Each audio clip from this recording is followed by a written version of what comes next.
hear me out there? Yes. Is it good? Okay. It's wonderful to see you all here today. I know this is an afternoon event, so I know that a lot of people have moved their schedules around to be here. We so appreciate it. A quick blurb about our next event before I introduce today's author. We hope that you'll join us tomorrow night at 7 as we celebrate the life of breast cancer activist Barbara Brenner by discussing the new book, So Much to Be Done. Panelists will include Susie Lampert, Barbara Brenner's life partner. For more information about upcoming events, you can check out the flyer on your seat or at our events table, or visit our events calendar at booksinc.net. This is a wonderful time, opportunity, shall we say, to turn your cell phones on silent. Well done. I wondered what that opportunity was. Today's author is a Pulitzer Prize-winning poet, environmentalist, Zen Buddhist, and educator. Born in San Francisco, his avid interest in Asian cultures influenced his studies at Reed College, Indiana State University, and UC Berkeley, go Bears, where he learned Japanese and Chinese and later taught as a professor of English. In 1956, he boarded a freighter to Kyoto, Japan, and began traveling the world. His writing style is clear and simple, influenced by environmental concerns, Zen Buddhism, Japanese haiku, and Chinese verse. Over his career, he has written more than 20 books of poetry and prose, including the Pulitzer Prize-winning Turtle Island and his 1992 collection, Known Nature, which was a National Book Award finalist. His latest book, The Great Claude, Notes and Memoirs on Nature and History in East Asia, is a collection of essays that turn from being memoirs of travel to prolonged considerations of art, culture, natural history, and religion. Please give a warm welcome to Gary Snyder.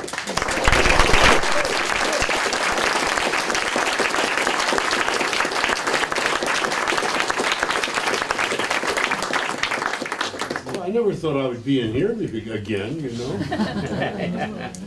I used to come here when it was called Black Oak.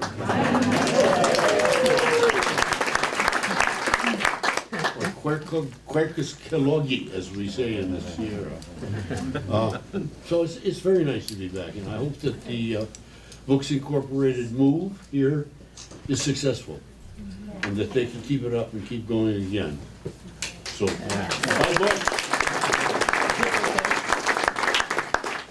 but Kindle is okay too sometimes. So I'm not really doing a reading this afternoon. I'm really just some introductory selections from The Great Claude, some discussion of it. I'll take some questions and answers. A reading goes for an hour and a half. A book signing, like this is what this is, you know, we can do prose and talk and interact for half an hour or so. Then I gotta sign books and then I gotta go. I hope you understand. You know. Thanks for getting away from your job. I know you all have employment. You know. Or is everybody retired? Like so The Great Claude, which is the title of this little collection of prose, is a term from Zhuangzi, the Chinese philosopher of the 3rd century BC. And it's the term that he used for planet Earth, that we are standing on, or lying down on, or marching around on, or growing vegetables on, or watching the western pine bark beetles eat up our ponderosa pine on. And interestingly, for example, the Chinese poet Bei Dao, who's a friend of mine who lives in Hong Kong, who was expelled from the Chinese mainland for his politics over the years, but who has a position now at the Chinese University of Hong Kong. Bei Dao is a guy in his 50s and is the most famous poet in China and the most popular probably still. So he says to me, we talked on the phone not long ago, well, what is this Great Claude? I said, well, it's a Zhuangzi. term. And he says, Zhuangzi, who's that? You said that? Yes. And I said, oh, you know, the 3rd century BC Taoist philosopher. Oh, he said, I never read him. But during the Cultural Revolution, I never went to high school or college either. And so that is not atypical. One of the several things to think about, one is that many of the Chinese people of the generation in their 50s now missed out on higher education completely, and are reconstructing their view of the world as much from European and American models and from learning to be able to read English and European languages as they are reading classical Chinese, which they don't read. I mean, they might be able to read it, but they don't generally read it. Nobody generally reads classical Chinese in all of China. And so a few other corrections about that. The two main languages in China are called Cantonese and Mandarin.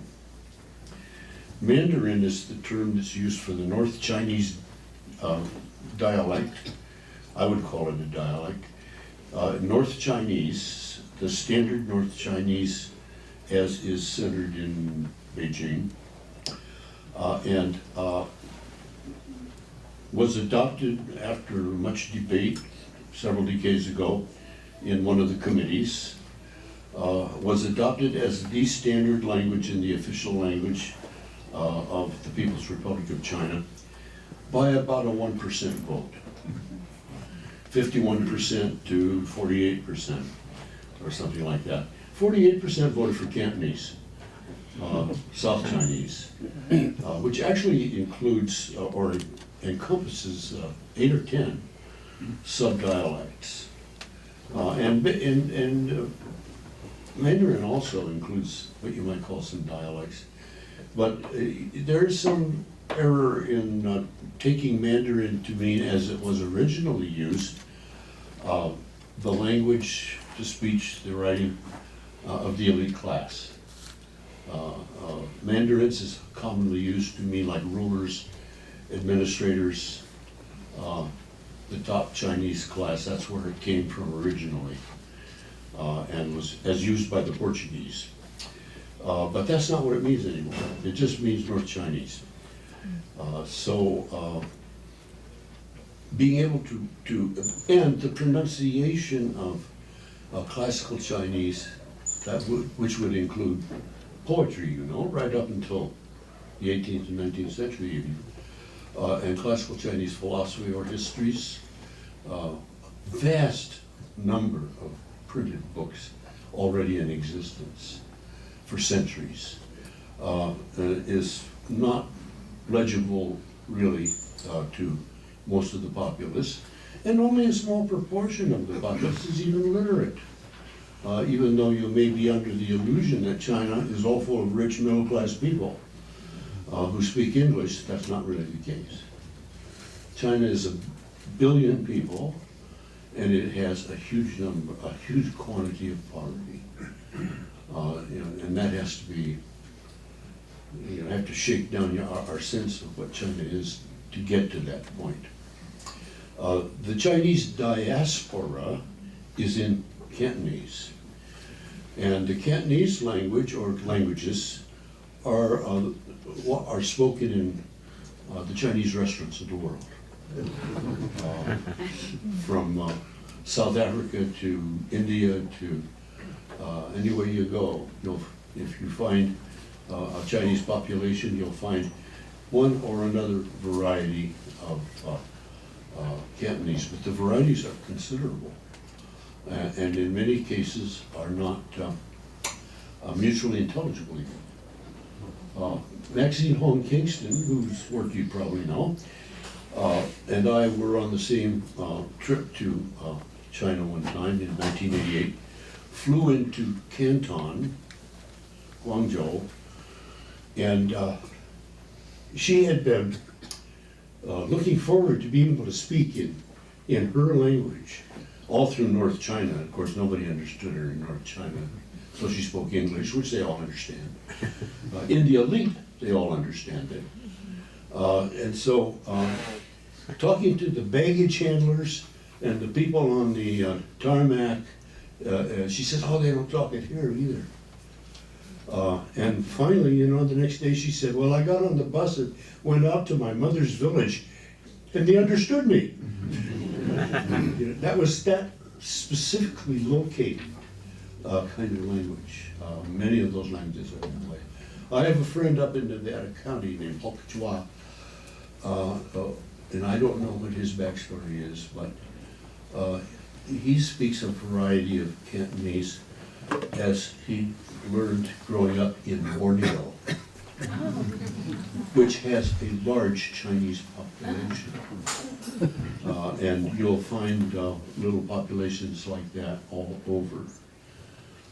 So be aware, And then all of this is included in what I call, and what many of us call East Asia, as distinguished from Southeast Asia or South Asia.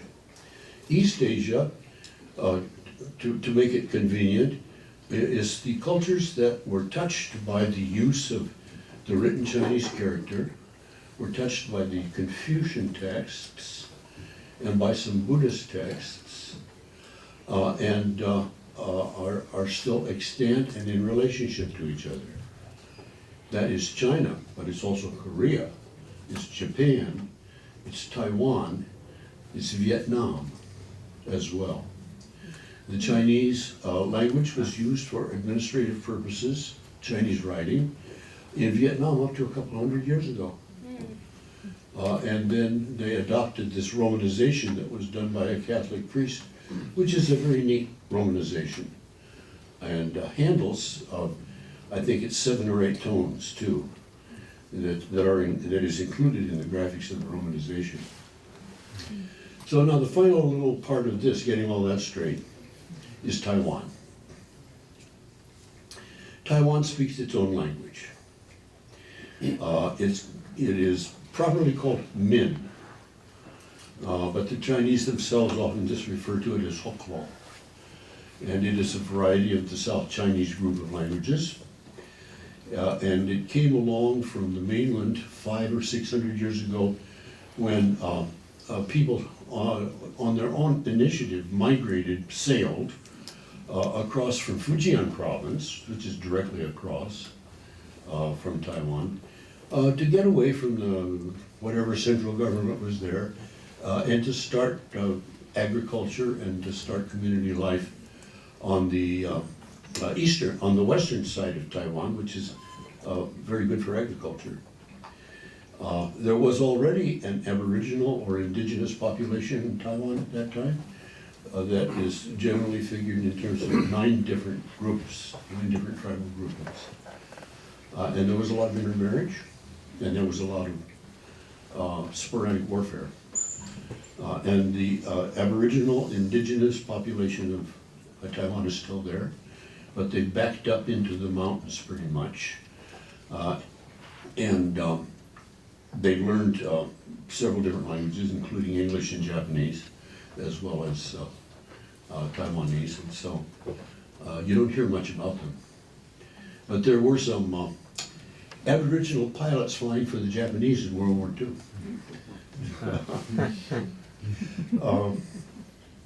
And so when the mainland Kuomintang, Chiang Kai-shek, military army, all dumped itself into Taipei right after World War II to get away, soon after World War II, to get away from the Chinese Communist advance into Beijing. The Taiwanese people of the mainland, of the islands, were not happy. They said, mainland pigs go home. And it eventually turned into a kind of a massacre where about 40,000 Taiwanese people were killed. And then the Kuomintang government followed up on that with outlawing any newspaper or any written description of what had taken place at all with threat of imprisonment or execution. And for 20 years, it was pretty much kept from the world that this had taken place. So what's the situation now? The Kuomintang people are all dead and old. The native-speaking Taiwanese are now in control of parliament. The new president of Taiwan is a woman, and she has announced that she is in favor of Taiwanese independence. The United States has waffled on that all through the years and doesn't know what to say now. The mainland says we're going to invade you, but we don't know when. The Okinawans and the Japanese say the American military should go someplace else. Some people say, well, if the American military goes somewhere else, who's going to defend Taiwan from the mainland? It's all very complicated. So you can see about that.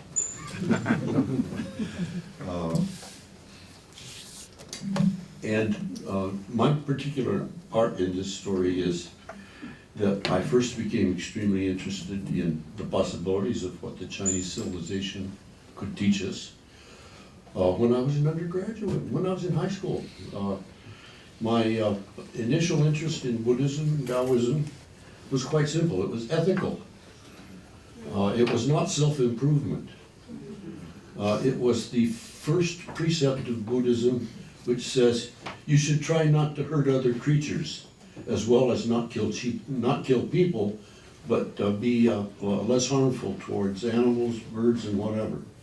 It's called ahimsa, non-harming. And I thought that made good sense. I grew up on a dairy farm north of Seattle. So I followed through on that whenever I ran into something about Buddhist teachings, and also animist and Native American and so forth principles, which include all living creatures in their concern for how you behave ethically. And I finally incorporated a little bit about that in a poem in my latest book of poetry, in which I said, the Ten Commandments lacks moral rigor. How could they have possibly thought it was okay to say, thou shalt kill only applies to human beings and not extend it to other creatures? So that's where I went with that. However, in my younger days in these kinds of studies, it didn't occur to me that the Chinese didn't believe their own teachings. So I'm going to read a little bit that introduces how I got into this work on China. I must say that Bei Dao, the Chinese poet, was really pleased to hear that there was a Chinese Taoist philosopher in the 3rd century BC who had some good words to say for nature. He said, yeah, we think a lot about nature still. Well, it's true, they do. They have to. In 1960, this is from the introduction. In 1969, I had just recently returned to the West Coast from a long residence in Japan, fully ready to move out to the forests and mountains of the West. I was a bit surprised over lunch one day when David Brower of the newly minted, what I say here is Earth Island Institute, but that's not quite what it was called at that time. Gosh, is Ken Brower here? No, okay, well. Friends of the Earth. Friends of the Earth. Friends of the Earth. Hmm? Friends of the Friends Earth. of the Earth, that's right. It was called Friends of the Earth at that time, yeah. He proposed that I go back to Japan, specifically the northernmost island of Hokkaido. He wanted me to write a piece on the environmental issues of the island and its remaining indigenous people, known as Ainu.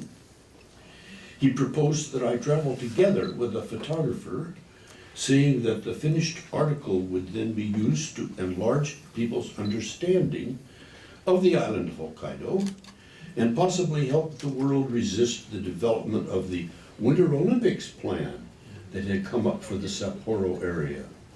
What he really wanted was ammunition against the proposed Olympics, which he never got. And the Olympics went through. Though I'd been in Japan over 10 years, I'd never gone to Hokkaido. I had climbed and hiked through the high mountains of Honshu, been out to the north coast, and on the southern island live volcanoes, but not to the woodsy north. I'd studied up on the indigenous people, the Ainu. I knew something about the Hokkaido brown bear and Ursus arctos, cousin of the North American grizzly. So I was drawn to learn more, though I never had paid much attention to the Olympic Games. In '71, having finished building a little house in the northern Sierra, moved in, books, tools, family. Thus, somewhat able to take off for a couple of months, I decided to do it. He introduced me to photographer Franz Berkeley. We made our plans. Brower promised to cover the airfare and travel expense and eventually pay a little share to Berkeley and me. So once back in the Sierra, I went to work putting up an extra winter of firewood, other useful chores, poured over maps, located a copy of Kindaichi's volume on Ainu oral literature, and tracked down brown bear stories, my own particular fascination. And so our time in Hokkaido was scheduled for the summer of 1972. First in June of 1972, I went to the UN Conference on the Environment in Stockholm, courtesy of Stuart Brand and the Whole Earth Catalog, which sent a number of people, paid to send a number of people to that conference. And then went directly on from Europe to Tokyo, where I rendezvoused with Berkeley. We got ourselves up to Sapporo by train, rented a Mitsubishi four-wheel drive SUV and headed out into the interior. But this collection is not the story of time in Hokkaido. That comes later. Berkeley took a quantity of photos. We hiked a lot. And in mid-August, returned to North America. Months went by, and then years, but I was never able to herd my information and ideas into a coherent account, and the hoped-for article was never written. Yeah, I was a disappointment to Brower and Berkeley, both, and I was new to the practice of prose writing, and I imagined myself able to accomplish large things. And I also came to think that to write something about Hokkaido, I would have to have a better grasp on Japan and Japanese environmental history. And for that, I would have to study what had happened over the previous 2,500 years in China. But there was not very much then on Chinese environmental history. In fact, some people had never heard of such a thing. I searched libraries in Northern California, ordered up articles by mail as best I could, and then went over to China in the 1980s at the invitation of the Chinese Writers Union, and met a bunch of writers and artists in 1984. I made several more trips to Japan. I learned my way around the farming, fishing, and carpentry of the counterculture kids in Japan. And then Mark Elvin's great groundbreaking book, The Retreat of the Elephants, came out, and Vaclav Smil's work on contemporary Chinese environmental problems. So I began to think that my research and writing was too late and too eccentric to be of use. I had my own sort of skewed, nature-loving fanaticism as a boy, and I don't know where that came from. The big stumps of the original Douglas fir and western hemlock forest of the Puget Sound region surrounded my childhood dairy farm. The forest I grew up with was huge stumps, small new firs, little cedars, dense shrubby trees like cascara and vine maple, a few wild hazels, and a forest floor of salmonberries, Oregon grape, salal, and native wild blackberries.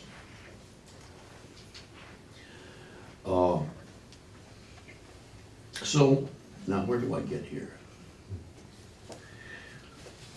I was exposed to East Asian paintings at the Seattle Art Museum, and a little bit later I came across Confucius and Lao Tzu writings, and then Zhuangzi as well. And we were also reading the Homeric epics and all that kind of thing at the same time, the Greek drama and so forth. I remember distinctly the time it came to me that perhaps China and Japan were fully developed, high humanistic civilizations that had made peace with nature. I didn't let go of that idea for years. Over a dinner with a friend who asked me why I had gotten interested in China while still so young, I surprised myself right out by saying I got interested at an early age in